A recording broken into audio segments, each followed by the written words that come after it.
Bonjour et bienvenue les amis sur cette nouvelle vidéo de GR Motors. Donc aujourd'hui, suite sur ce moteur de Renault 21 Turbo. La dernière fois, je vous avais fait voir rapidement un petit peu toutes les pièces que j'allais mettre en place sur ce moteur. Et en plus, j'ai vu que, il y avait pas mal de commentaires sur la vidéo où j'avais parlé du moteur de TTRS et j'avais parlé de ce moteur de 21 Turbo. Et puis apparemment, je vois que ça intéresse du monde, donc comme je vous l'avais dit, on va refaire d'autres vidéos sur ce moteur. Alors concrètement, là, vous voyez, j'en suis sur ma culasse. Alors là, je vous la retourne. Donc, alors j'ai déjà repris mon plan de joint de culasse pour avoir une portée parfaite. Le travail que j'ai fait surtout, alors là, j'avais juste remis en place. Donc je vais vous sortir une soupape d'échappement ici, voilà. Tac, une admission. Donc, alors j'ai travaillé un petit peu sur les soupapes. Donc les échappements, moi je les avais déjà travaillés la première fois que j'avais fait le moteur. Donc là j'ai juste repris, j'ai remis un petit coup de polissage. Là on voit bien la trace de rodage. Alors rodage, vous le savez en fait, moi le rodage c'est juste de la finition. Parce que évidemment j'ai retaillé mes sièges en triangle, donc 1, 2, 3. Et après, je retaille ma portée de soupape aussi. Et je repasse un petit coup de rodage. Et là, on voit la trace parfaite à la largeur voulue. La même chose sur l'admission. Donc voilà. Puis bon, j'ai retravaillé les soupapes, tulipage. Là, sur la face aussi, parce que c'est brut de fonderie d'origine. Et puis là, ce qu'on cherche surtout dans la chambre de combustion, c'est que, en fait, alors pourquoi les polir? Parce que déjà, d'une part, ça fait qu'on a beaucoup moins d'accroche de calamine. Et puis, alors pour le passage des gaz, bon, je ne suis pas convaincu, mais c'est surtout pour l'accroche de la calamine. Du coup, la calamine, comme ça, elle s'accroche beaucoup moins facilement et on reste plus perfo longtemps. Parce que la calamine, forcément, en plus, on va rajouter du poids sur la soupape, donc de l'inertie. Et donc, les conduits, alors les conduits ont été retravaillés, je les avais déjà travaillés. Alors là, bon, ici, j'ai retravaillé en fait mes conduits à la fraiseuse, comme ça m'a permis d'aller alaiser tous mes conduits d'admission au même diamètre. J'ai fait la même chose sur les échappements. Je vous en avais parlé la dernière fois, j'ai fait des guides sur mesure. Alors là, ils sont en place, mais en fait, ce qu'il y a, c'est que, je vous l'avais expliqué, la petite partie ici, je l'ai retravaillé, enfin, je l'ai réusiné, et ce qui m'a permis de faire un guide avec une collerette. Comme ça, au moins, je suis sûr que ça ne bougera pas. Donc voilà ce qui est de la culasse. Ah si, autre chose importante sur ces moteurs-là. Donc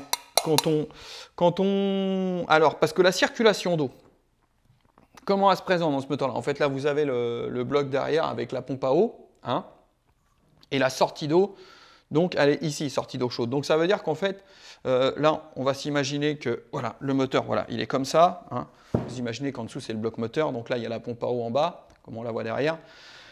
Elle, en fait, elle fait circuler l'eau, hop, dans le bloc moteur, à travers les chemises en dessous. Ça remonte, ça traverse la culasse et ça ressort par ici. Donc le passage dans la culasse, il est ici. Ici, ici, ici. Ici, en fait, j'ai retravaillé ces parties-là. En fait, si vous voulez, je les ai réagrandies, ici aussi. Parce qu'en fait, quand on vient poser le joint de culasse d'origine dessus, on se rend compte que le joint de culasse est plus grand que les entrées d'eau. Alors après, voilà, parce que c'est de la fonderie brute. Donc en fait, moi, si vous voulez, j'ai réajusté les diamètres. Là, j'ai enlevé un bon 3 mm sur la longueur, là aussi, et ici aussi. Donc vous voyez, 3 km, pardon, n'importe quoi. 3 mm, ici et ici, et là aussi, là aussi. Donc ce qui fait qu'on augmente la section, donc on va augmenter le débit d'eau. Parce que c'est bien beau de préparer un moteur, mais si vous faites que de mettre un arbre à cam et puis vous remettez des chevaux, enfin tout le T-Quanti plus une Carto, mais il y a des fois, alors surtout sur ces anciens moteurs-là, pardon, faut pas hésiter à aller regarder un petit peu comment c'était conçu et comment c'était fabriqué au niveau de la circulation d'eau, parce que ça peut être une faiblesse, surtout les autos de ces époques-là, ça avait tendance à chauffer un petit peu. Donc voilà pour l'histoire du circuit d'eau.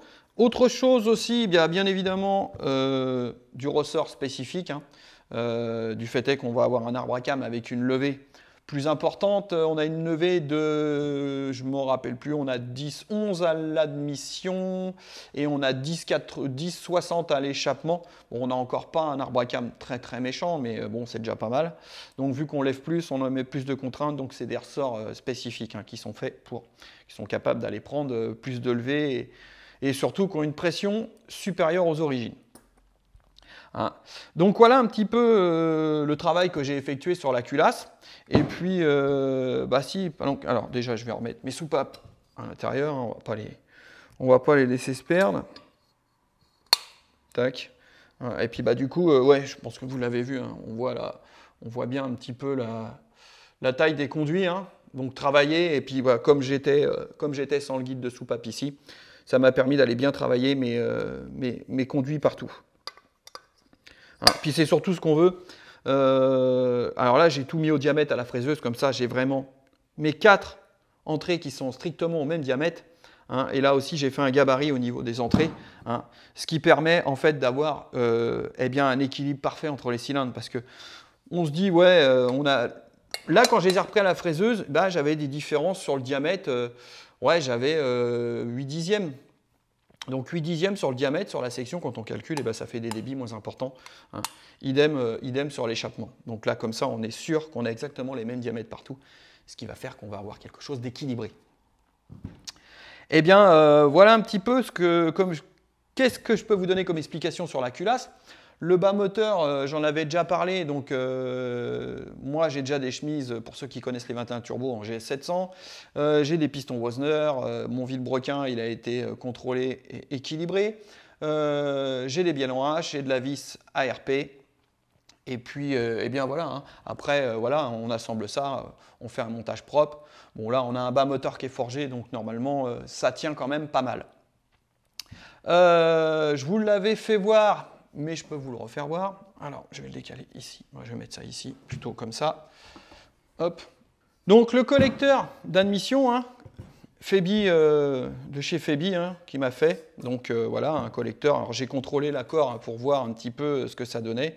Donc, c'est plutôt impeccable. En fait, comme on voit si en fait un collecteur d'échappement, il va bien, vous prenez une soufflette, tout simplement. Prenez soit une flamme ou un petit bout de papier, et puis en fait, vous soufflez dans ce tuyau-là, le premier, et normalement, ça doit vous aspirer, dans l'autre à côté, ça doit vous aspirer le papier, là aussi, là aussi. Vous changez de tube, vous soufflez avec la soufflette dedans, comme vous simulez l'écoulement des gaz, en fait. Et bien là, en fait, c'est pareil, ça doit vous aspirer là, vous aspirez là, vous aspirez là, et ainsi de suite. Si c'est le cas sur tous, ça veut dire que l'accord est bon. L'accord, en fait, ça veut dire qu'on a les mêmes longueurs de tubes. C'est ça qui est important, parce que par rapport à un origine qui est en acier, qui est en fonte, et bien en fait vous avez les deux conduits du milieu qui sont très courts, les deux autres côtés qui sont plus longs, et puis on n'a surtout pas une forme comme ici, quoi. Donc la sortie ici, et puis bien là la sortie pour la Westgate. Alors, quelque chose que je ne vous avais pas fait voir, j'ai reçu mon turbo de chez GTO. Alors voilà la bête. Donc il m'a fait un turbo spécifique. Alors, en fait, on se retrouve, c'est un T4 sans vraiment être un T4. Donc, on a ici donc un corps d'admission de T4 avec une roue en forgé. L'autre côté, il a conservé un corps de T3. Et à l'intérieur, en fait, on a une roue de T4. Donc, il a réusiné pour pouvoir mettre une roue de T4. Donc, voilà un petit peu le bestiau. Donc, déjà, on est sur quelque chose de conséquent. Comme on dit, ça devrait souffler un peu. Donc, alors pourquoi un turbo aussi gros? Bon, ça va me donner du lag, mais bon, ça, quelque part, je m'en fous, je vais vous dire.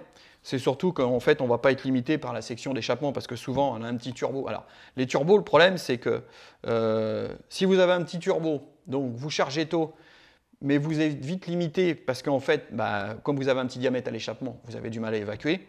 Inversement, vous mettez un turbo plus gros, donc vous n'êtes pas limité, parce que ça a plus de débit.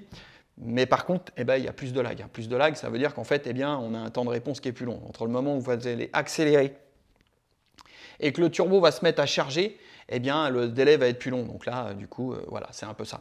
Alors après, ce qu'il faut faire justement, c'est optimiser au maximum la phase atmo, c'est-à-dire qu'avec un arbre à cam qui va bien, une culasse bien travaillée, un collecteur qui va faire que, eh bien, on a un bon accord, donc ce qui va nous redonner du couple en phase atmo, hein, et puis bah, une carto qui soit bien faite. Mais bon, dans tous les cas, de toute façon, la mécanique, comme je dis souvent, c'est une histoire de compromis. Hein. On ne peut pas tout avoir. Voilà un petit peu pour le petit turbo qu'on va mettre dessus. Hein. Et bah, moi, du coup, je vais poursuivre le remontage. Hein. Et puis, bah, au fur et à mesure, je vais revenir un petit peu sur les étapes importantes. Et puis, on parlera peut-être justement du calage de l'arbre à cam. Parce qu'en fait, j'ai deux arbres à cam. Je vous l'ai dit tout à l'heure, mais je pense que je vais prendre celui qui a la levée la plus haute. Et en fait, eh bien, je vais faire mes relevés sur le moteur pour voir un petit peu ce que ça donne et comment je vais caler ça exactement. Allez, moi je continue à avancer et on se reprend après sur le moteur. Ma culasse, ça va être prête à remonter. Donc là, en fait, maintenant, eh bien, je vais préparer mon bloc moteur hein, en vue de la pose de la culasse. Donc, bon, bah là, voilà, les chemises, tout ça, c'est déjà en place. Donc là, c'est dégraissage hein, et mise en place. Alors, chose importante aussi que je fais sur mon moteur, pour ceux que ça intéresse, eh bien, en fait, là, je me suis fait faire un joint de culasse sur mesure. Alors, qu'est-ce qu'il a de particulier?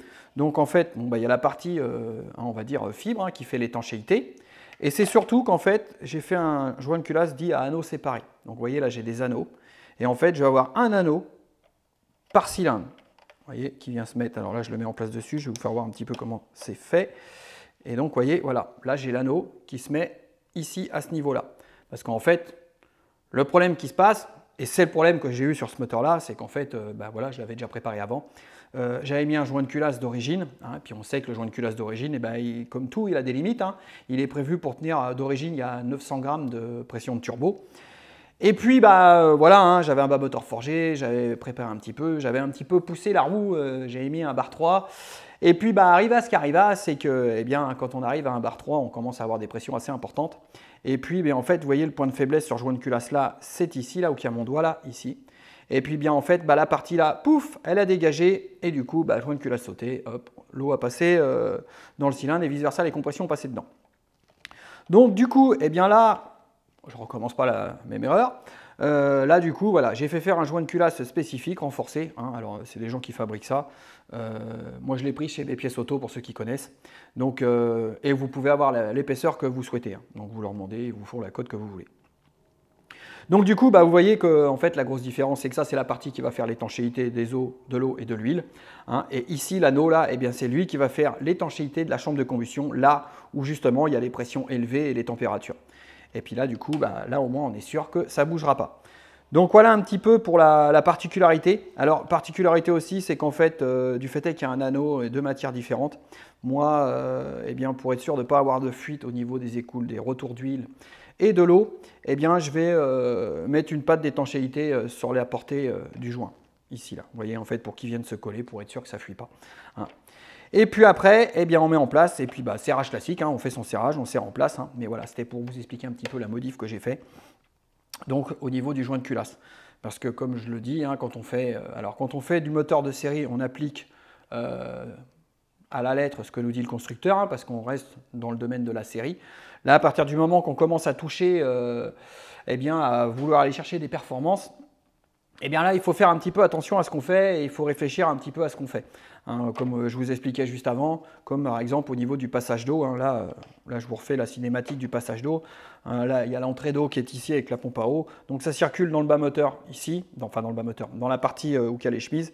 L'eau, elle remonte par justement les trous qui sont là, qui sont ici, là. Hein, et après, elle circule à travers la culasse, elle ressort devant et elle retourne au radiateur. Donc vous voyez, la circulation, elle boucle comme ça.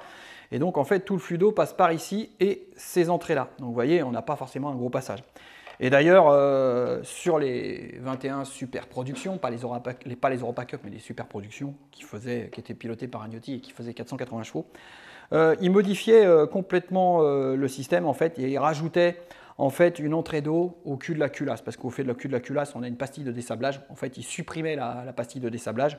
Et donc, on avait la pompe à eau qui envoyait de l'eau à travers le bloc, et au niveau de la sortie de pompe, on avait une autre sortie sur la pompe à eau qui, elle, envoyait de l'eau aussi au niveau de la culasse. Comme ça, en fait, si vous voulez, on avait une double entrée. Donc, en fait, on circulait comme ça, et donc on avait un débit d'eau qui était plus important, hein, parce que souvent, c'est le dernier cylindre, justement, qui prend le chaud, parce que lui, eh bien, il est alimenté en dernier, donc il y a le bouclage. Donc, voilà un petit peu pour cette explication. Donc là, je vais remettre mon joint de culasse en place. Hein. Alors là, il faut être hyper délicat, hein, vu qu'on est porté métal-métal, donc parfaitement propre au niveau des cylindres. Bon, vous avez vu, mon plan de joint il est rectifié, parfaitement propre. Hein. Pas de poussière, pas de cochonnerie. On met en place et on serre tout ça. Et logiquement, il n'y a pas de souci. Donc allez, c'est parti. Je vous reprends après.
Vous l'avez vu juste avant, donc j'ai reposé ma culasse, donc elle est serrée. Et bien là, j'ai reposé en fait mon ensemble de distribution avec ma poulie donc réglable. J'ai mis mon disque gradué, hein, non là l'arbre à cam, et ça y est, c'est fini, il est calé. Donc, alors j'ai effectué mon calage, hein, comme je vous disais, donc j'ai mis mon arbre à cam qui levait le plus haut. J'ai ma petite feuille, donc en fait il a une levée de 10,90 pour l'admission et 10,30 pour l'échappement. Donc j'ai retenu cet arbre à cam là. Donc je l'ai mis en place et j'ai contrôlé un petit peu voir ce que ça donnait. Alors pour information, j'ai noté ça sur mon papier. Donc une Europa Cup, hein, les valeurs qu'il donnait à l'époque, donc je dis bien pour un arbre à cam d'Europa Cup. Hein. Donc pour un jeu de 0,35 au culbuteur, hein, c'était comme ça qu'il relevait. Donc on a donc ça faisait un 245 degrés pour l'admission, un 245 degrés pour l'échappement. Ça, c'est le temps d'ouverture. Hein. Ça comprend 180 degrés plus l'avance admission, retard admission, avance échappement, retard échappement. Donc, en fait, le relevé qui était sur l'Europa Cup, c'est qu'on avait un AOA, donc avance ouverture admission à 17 degrés. On avait un retard fermeture admission à 48 degrés. On avait une avance ouverture échappement à 44 degrés et un retard fermeture échappement à 21 degrés. Donc, ce qui nous faisait une pleine ouverture à 105,5 degrés pour l'admission et une pleine ouverture à 101,5 degrés pour l'échappement. Alors ça, c'était les données de l'Europa Cup. Donc moi, j'ai retenu mon arbre à cam qui avait les plus de levée. Donc j'ai fait le même relevé qu'eux, hein, en fait, avec 0,35 de jeu. Alors moi, j'obtiens, donc, vous allez voir, mon arbre à cam est bien plus méchant quand même. Hein. J'ai un AOA à 26 degrés. Hein. Eux, ils avaient 17. J'ai un RFA à 65, eux ils avaient 48. J'ai un AOE à 67, eux ils avaient 44. Et j'avais un RFE pardon, à 26 et eux ils avaient 21. Et donc moi je me retrouve en le mettant comme ça, avec une pleine, donc 271 degrés à l'admission, 273 degrés à l'échappement. Donc vous voyez, on ouvre bien plus longtemps. Et une pleine ouverture à l'admission donc de 109,5 et 110,5 à l'échappement. Voilà ce que ça donnait. Donc en fait, moi, le calage que j'ai retenu, parce que j'ai essayé plusieurs choses, donc moi, je l'ai fait avec, j'ai comparé avec d'autres, parce qu'en fait, l'Arbracam que j'avais, aucune idée d'où qui sort. Voilà, je sais plus, j'avais plus la fiche, j'avais plus rien. Donc j'ai comparé avec des Arbracam que fait Capcam. D'ailleurs, il y en a un qui est, il est très similaire à un de chez Capcam, donc le stage 2. Moi, j'ai fait un relevé, alors le leur, qui a quasiment les mêmes levées à 2/10 près. On se retrouvait avec un AOA à 11 degrés, un RFA à 49 degrés. Alors ça, c'est pour une valeur, excusez-moi, de 1 mm d'ouverture. Là, ils mettent 1 mm de jeu, pardon, 1 mm de jeu au culbuteur. Donc AOA 11 degrés, RFA 49 degrés, AOE 54 degrés, RFE 7 degrés. Donc 240 et 241 degrés. 109 de pleine ouverture à l'admission et 113,5 degrés de pleine ouverture pour l'échappement. Donc moi, eh bien en fait, le mien, en prenant les mêmes valeurs à 1 mm, en fait, moi je me suis calé comme ça, donc je me suis mis, j'ai un AOA à 13 degrés, un RFA à 47. Là, sur celui de 4Cam, on a 11 et 29. J'ai 240 degrés et j'ai une pleine ouverture à 107. J'ai un AOE donc à 56 degrés et un RFE à 5 degrés. Donc 241 degrés et une pleine ouverture à 115,5. Ça, c'est le calage que j'ai retenu. Hein, ça, c'est avec un jeu d'1 mm. Alors, là, je viens de parler d'AOA, d'RFA, de AOE et RFE. Peut-être qu'il y en a qui ne savent pas vraiment ce que c'est. C'est qu'en fait, alors, vous avez donc l'AOA, comme je disais, c'est le avance ouverture admission. Ça veut dire que la soupape d'admission va s'ouvrir. Alors, vous avez votre piston qui remonte, vous voyez ici. Et en fait, la soupape d'admission va s'ouvrir en avance. D'accord? Donc, en avance, le piston, il n'est pas encore au point mort haut. Il arrive au point mort haut. Là, il redescend, la soupape d'admission est toujours ouverte. Le piston il arrive au point mort bas, et là, on arrive au RFA, donc retard fermeture admission. Donc le piston continue à remonter, mais la soupape, elle n'est pas encore fermée, elle se referme. Et là, on va jusqu'au notre retard fermeture. Là, on comprime, on a la combustion des tentes, donc l'étincelle à la bougie. On fait combustion, et là, avant le point mort bas, c'est-à-dire quand on est en combustion, et bien là, on va avoir donc l'avance ouverture échappement. Donc là, il s'ouvre, le piston remonte, donc il est en phase d'échappement, on évacue les gaz par la soupape d'échappement, et puis là, on se retrouve comme tout à l'heure, donc en phase admission-échappement, et là, du coup, eh bien, la soupape d'admission ouverte, elle est déjà ouverte, le piston commence à redescendre pour l'admission, et l'échappement, elle est toujours ouverte, mais elle va se fermer en retard. C'est ce qui provoque, en fait, ce retard fermeture-échappement, le balayage dans le cylindre, en fait. Enfin, là, c'est l'inverse. Donc ça permet vous avez la soupape d'admission et d'échappement qui sont ouvertes en même temps, et en fait, si vous voyez, il y a les gaz chauds qui sortent, ce qui crée une dépression via notre collecteur, comme je vous disais tout à l'heure, qui aspire les gaz. Et du coup, ça aspire les gaz d'admission en même temps. Donc, c'est ce qu'on appelle le balayage. Alors après, je ne vais pas rentrer non plus loin dans les calages d'Arbracam pour l'instant. Peut-être que si certains s'intéressent, vous me le direz en commentaire, je ferai une vidéo peut-être plus dédiée là-dessus. Parce que la technologie des Arbracam, c'est quand même assez complexe. Donc, voilà. Là, c'était pour vous dire qu'en fait, eh bien, si on prend par rapport à un Arbracam d'Europa Cup qui était en 245 degrés, eh bien, moi, en fait, je me retrouve avec un 240 degrés, mais avec des avances. Alors, attendez, non, que je raconte pas de bêtises, je suis en train de dire des conneries. Non, voilà. Ouais, c'est 245 degrés, pardon, pour l'Europa Cup, et le mien avec les mêmes conditions de relevé, c'est-à-dire avec 0,35 de jeu, je me retrouve à 271 degrés. Donc on a des temps d'ouverture qui sont bien plus importants. Donc on va avoir un Arbracam bien plus important. Alors attention, quand on utilise des Arbracam comme ça, qui sont quand même assez méchants, avec des temps d'ouverture assez longs, de bien faire attention à la carto qui va être faite derrière et que en fait, les injecteurs et tout ça soient bien dimensionnés. Parce que sinon, ça ne va pas le faire et puis on va prendre de la température.